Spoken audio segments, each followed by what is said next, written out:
Léo a 4522 francs et 8 centimes. Bon, c'est des francs, ça pourrait être autre chose, hein, des euros, enfin. Il reçoit 875 francs et 50 centimes en cadeau. Puis il dépense 300 francs. Combien lui reste-t-il? Bon, alors, en fait, au départ, Léo, il a 4522 francs et 8 centimes. Alors ça, je vais l'écrire, 4522 francs et 8 centimes. Voilà. Il reçoit 875 francs et 50 centimes. Alors, recevoir, ça veut dire qu'on lui ajoute 875 francs et 50 centimes. Donc, c'est une addition. Alors, je vais l'écrire, l'addition. Alors, on aligne les virgules. Donc, 875 francs et 50 centimes. Voilà, bon, je peux déjà faire cette addition-là, hein. Alors, elle me donne 8 plus 0, 8. 0 plus 5, 5. 2 plus 5, 7. 2 plus 7, 9. 5 plus 8, 13. Je pose 3 et je retiens 1. 1 plus 4, 5. Voilà.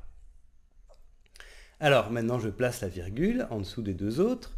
Et donc là j'obtiens la somme, j'obtiens ce nombre 5397 francs et 58 centimes. Et là, ça représente ce que Léo a après avoir reçu son cadeau de 875 francs et 50 centimes. Voilà. Alors maintenant, on s'occupe de la suite. Ensuite, il dépense. Alors, il dépense 300 francs. 300 francs. S'il dépense, c'est qu'on lui enlève 300 francs. Donc ça, c'est une soustraction. Alors, on va la faire, hein. Donc, moins 300. Et là, je vais écrire 300,00. C'est 300 francs et 0 centimes. De toute façon, je peux ajouter autant de zéros que je veux là à la fin. Donc, voilà, je vais faire cette opération. Alors, 8 moins 0, ça fait 8. 5 moins 0, ça fait 5. 7 moins 0, ça fait 7. 9 moins 0, ça fait 9. Là, il n'y a pas de difficulté. 3 moins 3, ça fait 0. 5 moins 0, 5 moins rien, ça fait 5. Voilà. Et donc, on termine en plaçant la virgule.